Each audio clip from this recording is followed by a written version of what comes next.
तो आज हम अमीबा के बारे में जानेंगे और अमीबा में पोषण क्या होता है। अमीबा में पोषण किसे कहते हैं, अमीबा जो है पोषण की प्रक्रियाएं क्या होती है।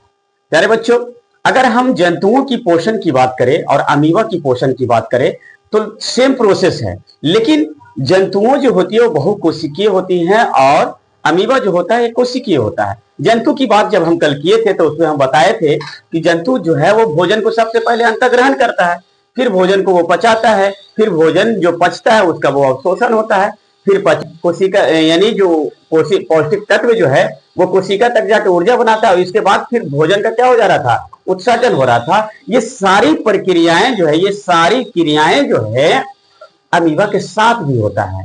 लेकिन बच्चे, ये सारी क्रियाएं इनकी पूरी एक शरीर में ही होता है, लेकिन हम जंतुओं के लिए विशेष अंग होता है। मुख्य गुहा होता है, ग्रास नली होता है, अमाशय होता है, छोटी आंत होता है, बड़ी आंत होता है। लेकिन ये सारी क्रियाएं सेम जंतुओं की तरह करता है, लेकिन इसके विशेष अंग नहीं होते हैं। तो इसके बारे में हम लोग जानेंगे। प्यारे बच्चों, अमीबा जो है एक कोशिकीय जीव है जो सूक्ष्मदर्शी से दिखाई देता है। प्यारे बच्चों, अमीबा जो है वो एक कोशिकीय से बना हुआ है, जिसमें एक कोशिकीय होता है और इसे अगर हमें देखना हो तो हम अपनी आंखों से नहीं देख सकते, इसे सूक्ष्मदर्शी के द्वारा हम बड़ा कर देख सकते हैं। यह पानी में पाया जाता है। अमीबा अपना भोजन जो है वो कुटपात विधि से करता है।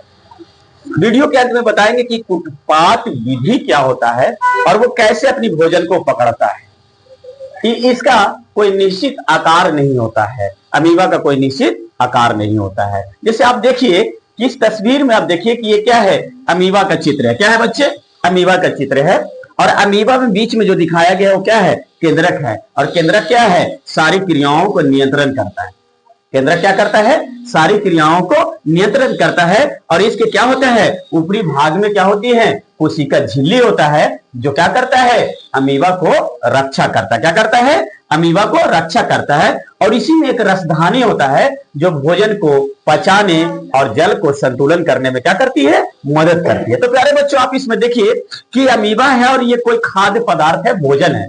अब इस भोजन को ये पकड़ना चाह रहा है, तो कैसे पकड़ता है। दूसरी तस्वीर में आप देखिए कि ये क्या करता है, एक तरह से ये कुटपाद बनाता है। क्या बनाता है, कुटपाद जैसे देखिए ऐसे क्या करता है पकड़ने के लिए, यहां पर देखिए ये कुटपाद बना रहा है। देखिए ये देखिए ऐसे ये क्या कर रहा है, कुटपाद। और ये भोजन को क्या कर लिया, पकड़ लिया। यही जो है इसी को हम लोग क्या बोलते हैं, कुटपाद। और भोजन की प्रक्रिया इसकी क्या कहलाती है, कुटपात विधि से ये करता है।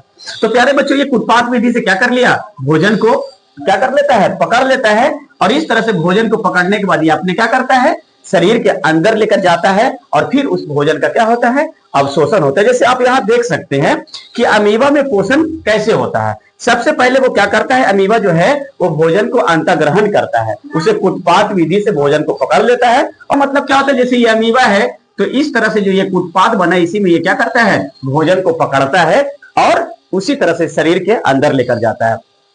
तो सबसे पहले ये अमीबा क्या किया, भोजन को अंतःग्रहण किया। उसके बाद सेम प्रोसेस जंतुओं की ही तरह है, जैसे वो पाचन करता है, भोजन को पचाया और भोजन जो पच जाता है और उसमें जो फिर उसका अवशोषण होता है। और अवशोषण होने के बाद जो उसके क्या है, पौष्टिक तत्व है, उसका स्वांगीकरण होता है। यानी स्वांगीकरण का मतलब क्या होता है, वो ऊर्जा का निर्माण करता है और ऊर्जा का निर्माण करने के बाद जो अवशिष्ट बचता है उसका बहिष्करण हो जाता है। यानी